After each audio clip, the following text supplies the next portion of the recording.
الحمد لله رب العالمين، والصلاة والسلام على سيد المرسلين نبينا محمد وعلى آله وصحبه ومن صار على نهجه واهتدى بهديه إلى يوم الدين. أعوذ بالله من الشيطان الرجيم. ربنا إنك من تدخل النار فقد أخزيته وما للظالمين من أنصار. ربنا إننا سمعنا مناديا ينادي للإيمان أن آمنوا بربكم فآمنا.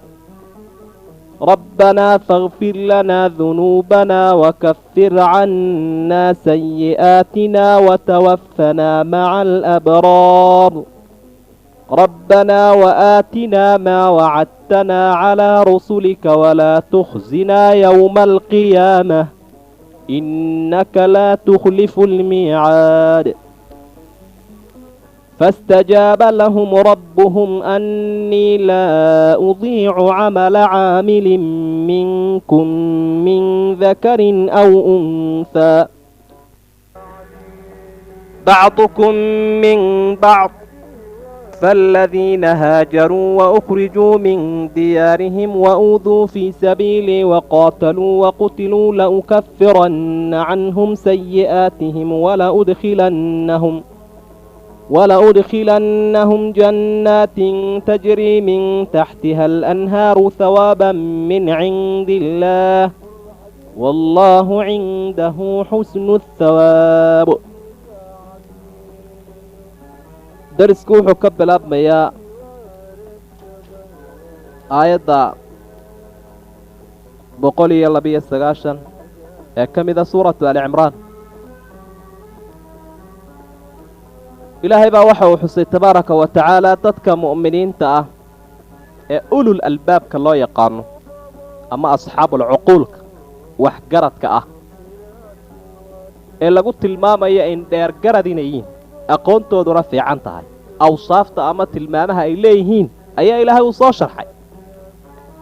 markaasaa waxa uu tilmaamay ammaan waxa ay ku yeesheen inuu yahay ilaahay oo ay xusayaan, awoodihiisoo ay aad u eegayaan, isaga oo ay in fara badan nasahayaan oo wixii aan laa'iqu ahayn ay ka nasahayaan, baryadoo ay aad u badinayaan, oo ay ogsoon yihiin ilaaha wax anfaca, addoon ammaan siiya, kor u qaada inuu yahay isagoo keliya.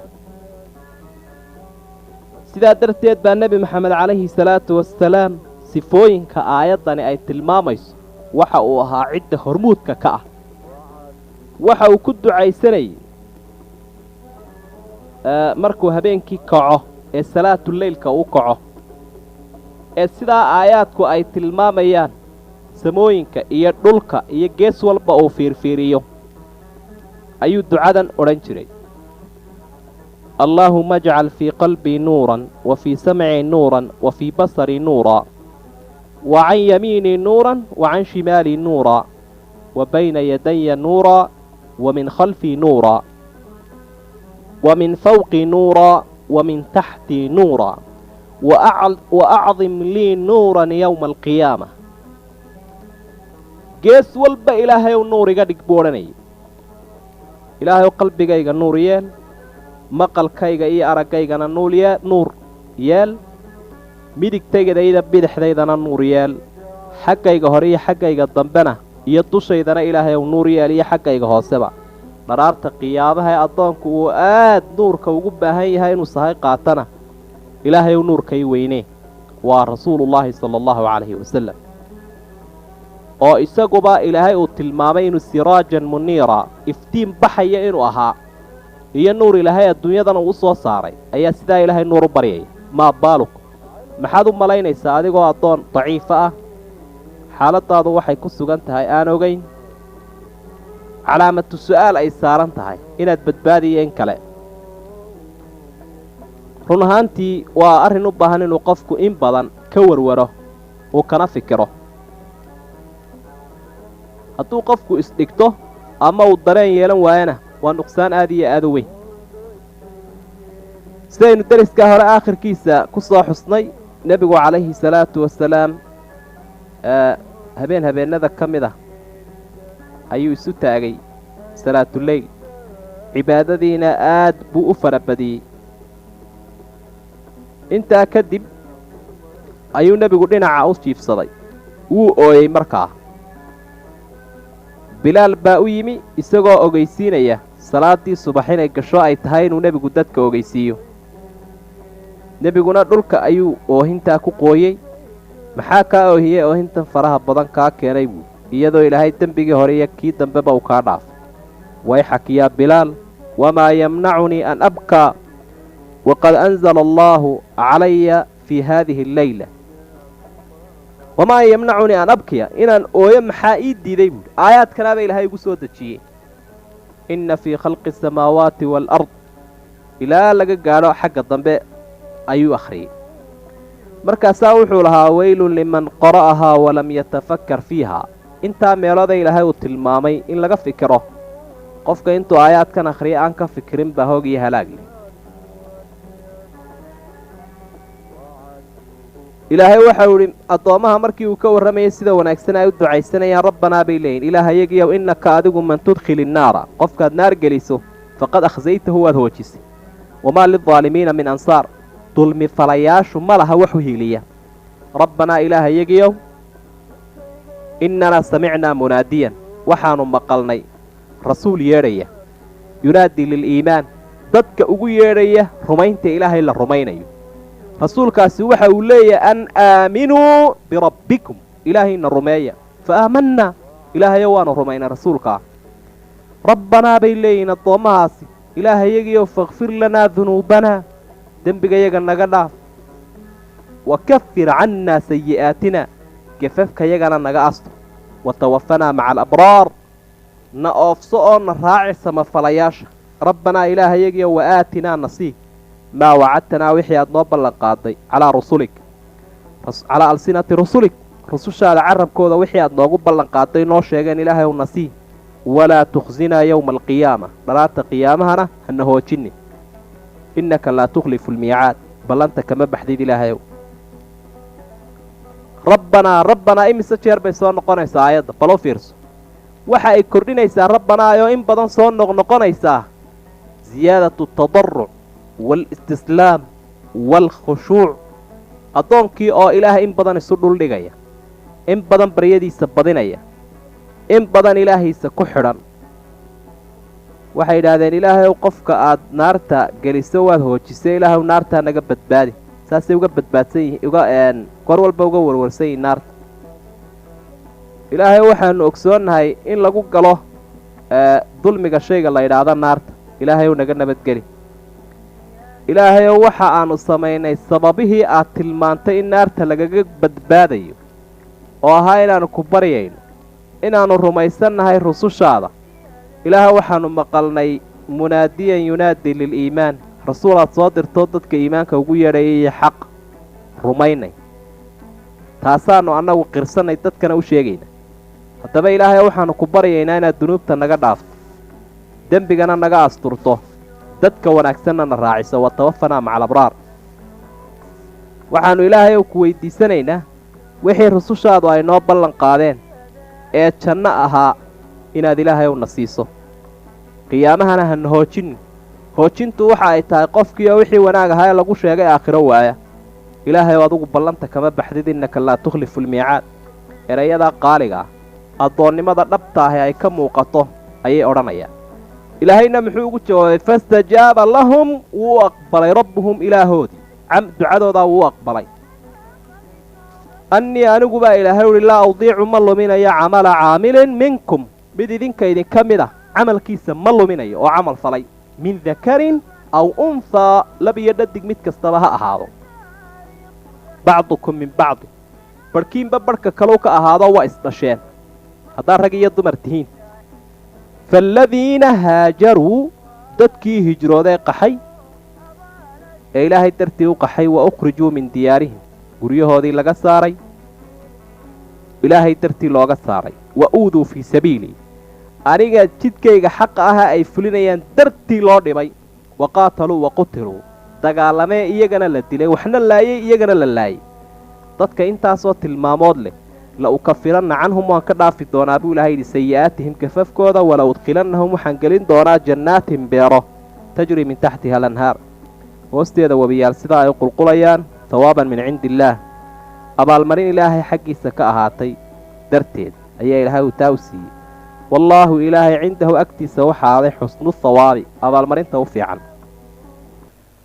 waxaa ilaahay uu soo tilmaamay dadka awliyadiisa ah awliyaa uraxmaan iyo acmaashooda wanaagsan iyo ducada faraha badan ee qaaliga ah ee ilaahay ay baryayaan waxaa rabbi uu xusay markaa inuu ka aqbalay ducadaa faاstajaaba lahum rabbuhum annii laa udiicu camala caamilin minkum min dakarin aw unthaa lab iyo dhadig mid kastaba ha ahaadeen laakiin ilaahay inuu aqbalay buu tilmaamay waana tii aynu soo xusnay qofku xagga cibaadada marka la eego rag iyo dumar mid kastaba ha ahaado laakiin waa camalka uu sameeyo uun ruuxii dumarka ahayd haddii taqiyad ay tahay camalkeedu aada iyo aada u qiimo badan yahay marnaba kama fadli badan karo ninkii faajirka ahaa waxaa kaloo aynu soo xusnay in ragga iyo dumarku meelaha ay ku simayiin ay tahay tan ilaahay uu tilmaamay min dakarin aw unthaa bacdukum min bacd waxyaabaha qaarkood waa laga yaabaa inuu islaamku dheeraad ku siiyey ruuxa dumarka ah waxyaabaha qaarkoodna ragga inta faraha badanna xagga xuquuqda way ku siman yihiin waxalla wixii culays oo dhan iyada ruuxa dumara waa laga fududeeyey waana waxyaabaha ay dheeraadka ku leedahay weeye masalan waxaa ka mid ah ruuxii dumarka ahaa islaamku kuma waajibinin jihaadka oo jihaadku iyada waajib kuma ahe raggunbuu waajib ku yahay waana hawl aada iyo aada u culus sidaynu ognahay waxaa labaad oon islaamku ku waajibinin nafaqadii oo ruuxii dumarka ahaa iyada dee biilkii waajib kuma aha laakiin reerku inkastaba ha badnaado ninkiibaa waajib lagaga dhigay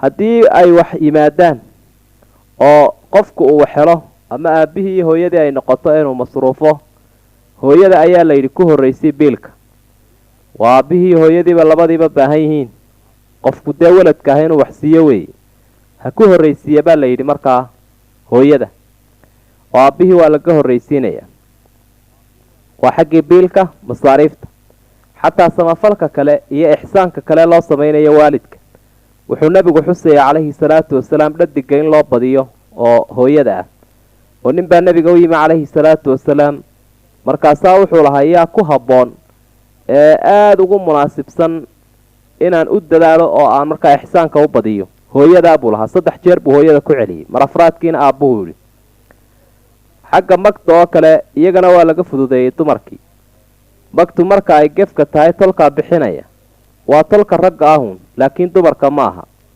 xadaanatul awlaad marka la eego carruurta yaryar hooyada iyo aabbaha hadday isku qabsadaan islaamku waxau ihi hooyada ha la siiyo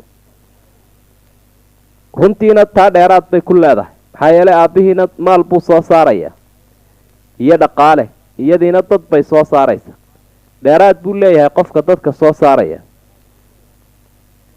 xataa arrinkooda inay ka wada tashadaan ayaa ilaahay uu faraya wa'tamiruu baynakum bimacruuf si wanaagsan uga wada tashada carruurta meelaha qaarkood baa islaamku markhaatiga dumarka oo qura dheeraad uu siiyey oo dee masel marka laga markhaati kacaya wixii dumar ku saabsan iyo arrimaha u qarsoon islaamku waxa uu leeyahy dumarkunbaa markhaati ka noqonaya jumcada iyo jamaacaadka midnaba islaamku kuma waajibinin dumarkee sunnuunbay u yihiin waa runtii arrin takliifa oo laga fududeeyey weeyaan iyo culays ku iman lahaa waxaa kale oo sagaalaad oo dumarku ay la gaar yihiin ama dheeraad ay u leeyihiin inuu nebigu tilmaamay calayhi salaatu wasalaam ruuxa qofka waalidku haddii 3 carruura u dhalo oo u samafalo oo aanu inamada ka jeclaanin ilaahay waxa uu kaga xijaabayaa naartaa sababtooda lagaga badbaadinaya raggu waxyaabaha ay gaar u leeyihiin ilaa dhowr shay weeyaan waa fii baabil wilaaya wixii mas-uuliyadaha sare ah waa hawl runtii culus dumarkuna aanay iska xejin karin. ilaahay baana yaqaana rag iyo dumarkaba abuuray, raggunbuu ku gaar yeelay. sidoo kale raggii waxay yihiin kuwii usradii ama qoyskii ka mas-uula mar haddii dhaqaalihiisii iyo difaaciisii iyo intaba uu daberayo. hogaaminta iyo qadaaga wixii ku saabsan iyo xukunka waa ragga weeye. dhaxalka oo kale dheeraad buu raggii ku leeyahay meelaha qaarkood.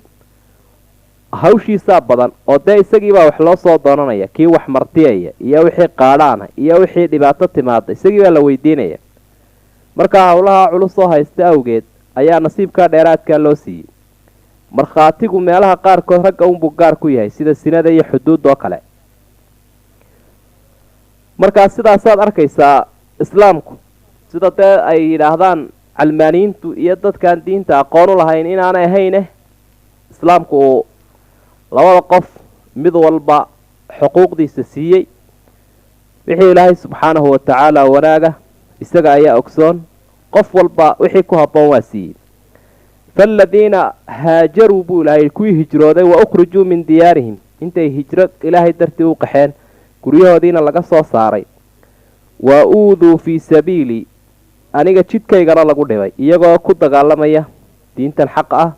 waqaataluu waqutiluu, dagaalamee la dilay kuwaa la ukafiranna canhum sayi'aatihim, waan ka dhaafi doonaa buu ilahay yidhi gafafkooda. wala udkhilannahum jannaatin tajri min taxtiha alanhaar, waxaanaan gelin doonaa buu ilahay yidhi jannooyin ay qulqulayaan webiyaal hoostooda. hawaaban min cindi illaah, abaalmarin rabbi agtiisa ka ahaatay baan siin doonaa. wallaahu cindahu xusnu thawaab, ilaahay agtiisa waxa ahaaday abaalmarintii u fiicnay. abaalmarinta ugu wanaagsan ayaa ilaahay uu siinaya addoonka. halkaa waxa aad ka arkaysaa oo ilaahay uu addoommaha u tilmaamayaa ragga iyo dumarka mid kastaba ha ahaado, meeshii dhibaata ay kaga timaado ee cadow ay dhex joogaana wax awoodaha ay ku leeyihiin aanay jirin inay ka soo hijroodaan oo iyagoo fitnada kala cararaya diintooda iyo aafada laga aafaynayo. waxa ilaahay uu tilmaamay qofkan mu'minka ahi ilaahay dartii haddii uu dhibaatoonayo oo cadow waxyeelada u soo gaadhsiinayo, jihaadkii uu ku jiro mar la dilayo mar wax dilaba ay tahay, taasi inay sabab ugu noqonayso inuu rabbi ka dhaafo dunuubtiisa oo dhan. la ukafiranna canhum sayi'aatihim, jannooyin baa camalkaasi u goyn doonaa buu ilahay yidhi. dhibaatooyinka qofkaasi uu marayaa waxa ay sabab ugu noqonaysaa inuu qofkaasi jannada ku guulaysto. waa thawaab iyo abaalmarin ilaahay agtiisa ka ahaaday. laa yaqurannaka yuu ku dagin qofka lala hadlayo taqallubu aladiina kafaruu, kuwa gaaloobay isgedgedigooda fil bilaad, dhulka ay markaa shaqaysanayaan. mataacun qaliilun, taqallubka waxa ay helayaanay wadwadaa waa alaab yar. humma ma'waahum, intaa kadibna hoygoodu jahanamu naarta la yidhaahdo weeye. wa bi'sal mihaad, meel gogol noqotana iyada axun buu ilahay.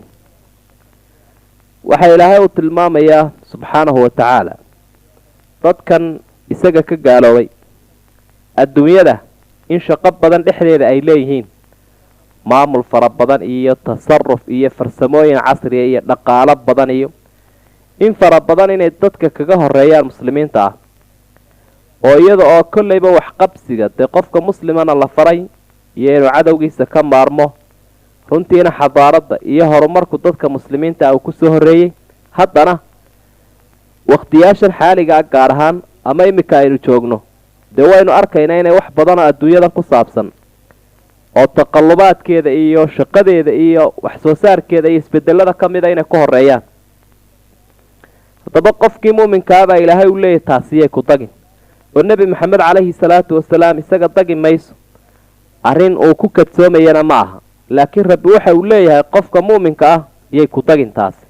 laa yaqurannak taqallubu aladiina kafaruu fi lbilaad, taqallubku waa isgedgediga iyo shaqaysiga. ilaa nimankan gaaladaa waa innagan aragnay oo waxoodu waxay ku jiraan goor walba fii kabad, tacab aada u fara badan bay ku jiraan. wakhtigiibaa ku yaraaday sidaa darteed bay daqiiqada iyo ilbiriqsiya ku xisaabtamaya. waxaana ilaahay uu tilmaamay waxyaabo badan inuu u furay. kadib markii ay gaaloobeen ayaa ilaahay uhi fataxnaa calayhim abwaaba kulli shay. xaqii lagu waaniyey markii ay diideen baa wax walba loo furay.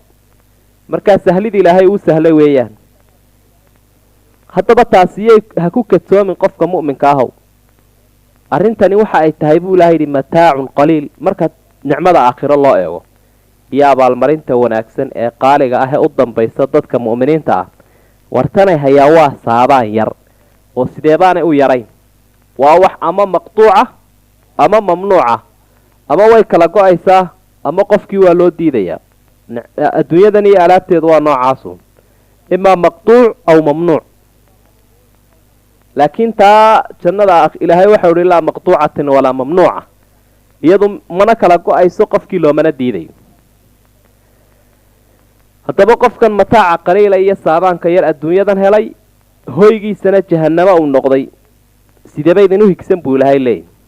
ha higsanina ka ah arrinkiisana ha doonina iyo sidaa u dhaqmayo.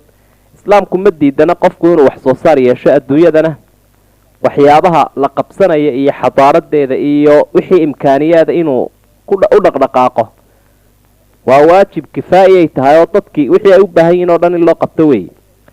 laakiin run ahaantii midhka la diidan yahay waxa weeye qofkii inuu waxaa ku dhex halaabo ama waddada uu marayo iyo dariiqada u maraya ay noqoto dariiqo xaraama. suuratu alcimraan dariskana ay ku dhammaan doontaa insha allahu, iyada oo wax badan ka soo warantay oo adilada iyo aayaadka tusinaya ilaahay kelinimadiisa iyo awoodihiisa ee suuraddani ay ka warantay ee ay inaga tusisay caalamka. intuba runtii waxay ahaayeen qaar aada iyo aada u badnaa, qofkuna haddii uu arko, hadduu dib u eego uu arki karayo. waxaa haddaba ilaahay uu xusay tabaaraka wa tacaala dad badan oo caalamkan ku nool oo ilaahay ka gaaloobay inay jiraan, weliba usluubka ay waxu wadaan uu yahay mid sarreeya ama adduunyadan dhexdeeda iyo habka ay waxu qabanayaan taa inaanay dadka muslimiinta ay ku lugoyn, laakiin xaqiiqadeeda ay aaminaan iyo waxa ay tahay ayaa rabbi uu xusay oo ka warramay. markaa ilaahay waxa uu yidhi laakin aladiina ittaqow rabbahum, kuwaasi haddii ay sidaa mataaca qaliilkaa ugu lugo-een, laakin aladiina ittaqow rabbahum, kuwii ilaahooda ka cabsaday iyagu sidaa ugumay lugo-in ee ilaahay camalka uu raalliga ka yahay bay qabanayaan. lahum waxaa u sugnaaday jannaatun tajri min taxtiha alanhaar, beero hoostooda webiyaal sidaa ay qulqulayaan, khaalidiina fiiha, beeraha jannada ah way ku waarayaan, nusulan min cindi illaah, martigelye ilaahay agtiisa ka ahaatay iyadoo lagu soo dhoweeyey. wamaa cinda allaahi ilaahay agtiisa waxaa ahaaday khayrun wuu u fiican yahay lilabraar, dadka sabafalayaasha ah. ilaahay baa waxa uu leeyahay subxaanahu wa tacaala haddii kuwaa hore habka ilaahay u abaalmariyey uu ahaa humma ma'waahum jahannam wa bi'sa almihaad, naarta jahanamo ilaahay uu geliyey iyo gogashooda oo ahayd naartaa. dadka ilaahay ka cabsaday attaqwaa, alla ka cabsigu waa shucuur iyo dareen qofka ku sugmaya qalbigiisa oo u diidaya wax alla wixii ilaahay uu ka xaraam yeelay, oo ku dhiiri gelinaya wixii ilaahay uu faray sidii uu samayn lahaa. waxaynu odhan karnaa waa askari qofka ku jira baatinkiisa ama gudihiisa oo ku daba taagan wixii dantiisu ay tahay. qofkan waa dareen qofka goor walba ilaahay ku xidhaya. markaa taqwadaasoo astaan u ah iyo calaamad u ah dadka awliyada ilaahay ah, cidda ku sifaysan baa ilaahay u yidhi waxa qofkaasi uu leeyahay beero hoostooda webiyaalay sidaa u qulqulayaan oo ay ku waari doonaan oo weligood aanay ka baxayn, waana sooriye iyo martigelye ilaahay uu siiyey. qur-aanku in fara badan wuxuu tilmaamaa xasabka ama nasabka iyo sharafta iyo dhegta u sarraysaa inay tahay taqwada iyo alla ka cabsiga. qofka taqwo iyo alla ka cabsi leh waa qofka ugu tol fiican ama ugu dhaladsan ama ugu laadheeraysani waa kaa weeye. wamaa cinda allaahi khayrun lilabraar. in fara badan ba haddaba qur-aanku وكورمي أهل الكتاب هي أستامها أي ليهين هي إساقوا إنو قد ديجيه فالدنبيادية دوده si markaa dadka muslimiinta ay uga dheeraadaan waxa Ilaahay uu ku eedeeyay waxyaabaha wanaagsan ee la farayana ay ugu ekaadaan mar walba haddaba waxa Ilaahay uu soo celceliyay mar saddexaad ama afraad halkan uu ku soo celiyay ahlul kitaabka yahuudiya nasaarada inay ka mid yihiin dad iyagu wanaagsan oo mutaystay in wanaagooda loo xuso Ilaahayna markuu wax sheegay mar walba waa caadil qaa'iman bil qist cadaaladda ayuu ku toosan yahay sidaa darteed kuwa wanaagsan buu wanaagooda Ilaahay u xusay ahlul kitaabka kamida markaas Ilaahay waxa uu wa inna min ahli alkitab yahuudiya nasaarada waxa kamida lama yu'minu billah qaar Ilaahay rumaynaya wama unzila ilaykum quraankan la idinku soo dajiyayna rumaynaya wama unzila ilayhim kitaabkii iyaga lagu soo dajiyayna rumaynaya khashi'ina lillah iyagoo Ilaahay isu dhul dhigaya la yashtaruna بآيات الله آياتها إلهينا أنكو يبسني ثمرا قليلا لعقيا أولئك كوا لهم أجرهم أضال مرين تودي بكليهين عند ربهم إله ذا أكتيس إن الله سريع الحساب إلهي حسابتي سوى دك دك بلانتهاي أهل الكتاب كي وحكم ذا بإلهي ولكوا رب أسفي وقليه رمينيا إلهي بي رمينيا kutubtiisii bay rumaynayaan kitaabkan quraanka ah iyo kiyaga lagu soo dajiyayba ma hadda Ilaahay ka falaagoobay sida kuwan kale ee ahlu kitaabka ah laakiin Ilaahay bay u khushuucsayn iyaga kamay dhicin diintii Ilaahay inay wax kale ku doorsadaan oo aayaadkii Ilaahay wax kale ku iibsadaan may dhicin haddaba abaalmarintoodii bay leeyihiin Ilaahay agtiisa ku leeyihiin Ilaahayna xisaabtiisu way degdeg badan tahay uu u fududaynaya waxaynu ogsoonahay inay kamid ahaayeen yahuuda qaar ka soo islaamay oo asxaabtii nabiga ka mid noqday calayhi salaatu wasalaam waxa kale aynu ognahay kristanka qaar ka islaamay inay jiraan sida boqorkii xabashida Axmed an-Najaashi la oran jiray oo kale kuwayaalaha aayaadku ay tilmaamayaan waa kuwa weey laysu sawaan min ahli alkitaabi ummatun qaa'ima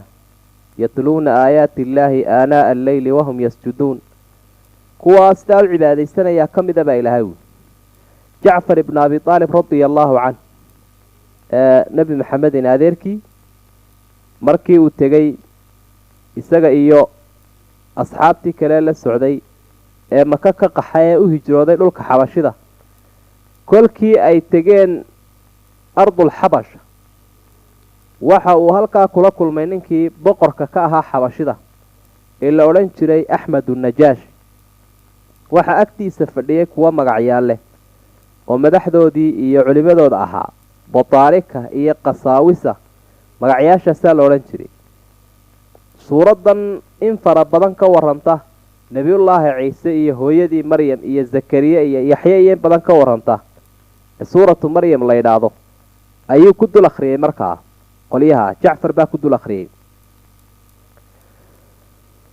waxa dhacday kolka inay ooyeen oo garkoodii ay qooyeen oo hin fara badan si u ooyeen darteed waana ninkii nabigu calayhi salaatu wasalaam uu ku tukaday jinaasadii qaybka ahayd markii uu dhintay ninka isaga Axmed an-Najaashi la oran jiray aayaadku kuwa ay xusayaan waa kuwa weey qof walo iyaga ka soo islaamo dadkan muslimiinta ku soo beera amaanta uu leeyahay waxa kale nabigu xusay calayhi salaatu wasalaam dadka qaar in la siinayo abaalmarintooda laba jeer waxa kamida kuwan ahlu kitaabka ah oo intuu nabi hore rumeeyay haddana ka nabi Muhammad rumeeyay mar labaad ba ajrigiisa la siinaya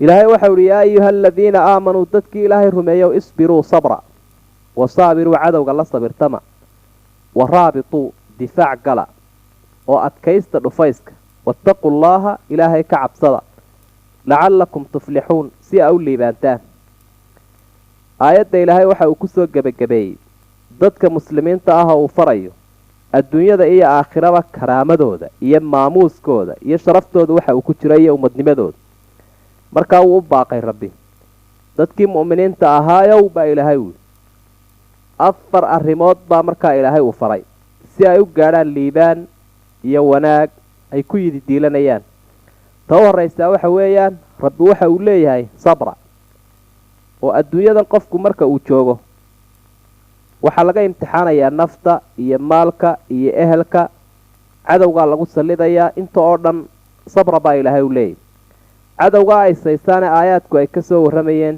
jihaadka a kula jirtaan waxa uu isagu wuu sabraya idinkuna la sabirtama saabiruu waa faacala weeye saabara ficlul ithnayn baa laydhaa markaa macnuhu waxa uu noqonayaa sida cadowguba ay u sabrayaan idinkuna u sabirtama ilaan idinku shahaada ilaahay ka doonaysaan inaad ku shahiidaan dagaalka ama inaad cisi iyo nasri iyo wanaag heshaan xaqii ilaahay baa u dagaalamaysaan iyaguna baatil bay ku soconayaan haddaba iyaguba way sabrayaana la sabirtama midda saddexaad ee ilaahay uu faray waxa weeye alribaad waraabitu markaa ribaadkaasi waa iyada oo meelaha goldaloolada ah dadka muslimiinta ah cadowga uga soo gelayo qofkuu difaac ka galo oo maala marka jihaadka lagu jiro oo kale ayuu nebigu waxauu tilmaamaya calayhi salaatu wasalaam ribaatu yawmin wa laylatin khayrun min siyaami shahrin wa qiyaami qofkoo maalin soomanaado habeenkii oo dhanna cibaadaysta waxa ka fiican oo ka ajri badan iyaduu difaac ku jiro meel dhufays ahoo dadka muslimiinta cadowgii uga soo dhici lahaa uu ka difaacaya habeen iyo maalin waxa uu tilmaamayay qofka muraabidka ah ee dhufayskaa ku jira in camalkiisii uu soconayo dadka kale markay dhintaan haddii camalkooda uu go-o isagoo uu soconaya camalkiisu waxa kale oo uu xusayay nebigu calayhi salaatu wasalaam ribaadkaas qofka ku jira dhufayska ah ee dadka muslimiintaa difaacaya in maalinta qiyaamaha lasoo saarayo iyada oo uu ka nabad galay min alfasaci alakbar argagaxa aada iyo aada u weyn ee haysta addoomaha siday u dhan yihiin maalintaa waxaa kaloo xusayay nebigu calayhi salaatu wasalaam dhufaysku haddii uu kaa yahay dhufaysyo kalena inay jiraan oo qofka muslimka ahi jihaad wuxuu kula jiraa gaaladii iyo cadowga waxa uu kula jiraa shaydaanka iyo nafta iyo wixii xun oo dhan markaasaa wuxuu tilmaamayay sugidda salaadii la sugo waysadeeda la kaamil yeelo masaajidada la badsado iyada laftigeedu inay ribaad tahay oo waraabidu ay soo gelayso waxau nebigu lahaa calayhi salaatu wasalaam alaa adullukum calaa maa yamxu llaahu bihi alkhataaya wa yukafiru bihi dunuub ma idin tusiyaa haddii aad dadka mu'miniinta aad tihiin shay marka aad samaysaan ilaahay uu dunuubta idinkaga dhaafayo gafafkao dhanna uu ku masaxayo qulnaa balaa yaa rasuula allah dee nebi maxamedowna tusi baanu yidhi shaygaa u dayma la-aan mayno markaa nebigu waxau yihi calayhi salaatu wasalaam isbaaqu lwuduu'i fii amaakiniha wa kahratu alkhutaa ila almasaajid waintidaaru asalaati bacda asalaa fadalikum alribaad waysada la dhammaystiro oo wayse kaamila qofkii oo aanu nuqsaaminin uu weysaysto isagoo tallaabada u badiya masaajidada oo jamaca aada ugu dadaala isaga oo labada salaadood isku suga oo markuu salaadan hore tukado ta dambena ku suga halkii ribaadka iyo difaacgalka iyo dhufayska laydiin sheegayaa kaawey markaa kii jihaadka iyo kan salaada intaba waa noqonaya nebiguna calayhi salaatu wasalaam waxa u arkaya arrimahaasoo dhammi inay yihiin shareecadda qaybaheedii kala duwanaa oo aan midna laga tegayn waana sidaynu u arkayna innagu oo qaswatu uxud ama dagaalkii uxud sidii aynu kusoo maraynay qisadiisii isagiiyo ku jira dagaalkii oo uu soconayo ayaa haddana dhinacan waxa uu khaliif u sameeyey ama mid sii ooga salaadii madiina ayuu sameeyey oo saxaabigii indhaha lahaa cabdilaahi ibnu ummi maktuum ayaa waxa uu amray inuu salaada sii tukiyo dadka madiina dhexdeeda markaa labadaba waa isku waday nebigu calayhi salaatu wasalaam ummadda islaamkaa sida laga doonayaabaa taasa ilaahay baa waxa uu leeyahy waataquu allaha lacallakum tuflixuun ilaahay ka cabsada si aa u liibaantaan falaax iyo liibaanuu dadku gaadhayaa ma jiro haddii aanay ilaahay ka cabsanayn alla ka cabsigii ma aha wax qofkii afka unuu ka sheeganayo laakiin waa shay lagama maarmaan ay tahay inuu qofka ka muuqdo xubnihiisa iyo camalkiisa iyo qowlkiisa iyo ficilkiisa intaba inuu ka muuqdo marka intan oo arrimood ee aayadda ilaahay uu kusoo gebagabeeyey suuradda waa intay suuraddu in fara badan kasoo warramaysay ayaa rabbi uu kusoo gebagabeeyey tabaaraka wa tacaala ilaahay baynu baryaynaa inuu naga yeelo kuwii ku camal fala aayaadku taa ay farayaan haddii ay sabirka tahay ribaadka allah ka cabsiga si aynu u gaadhno falaaxa darisku halkaa inoogu joogo wassalaamu calaykum waraxmatullaahi wabarakaatu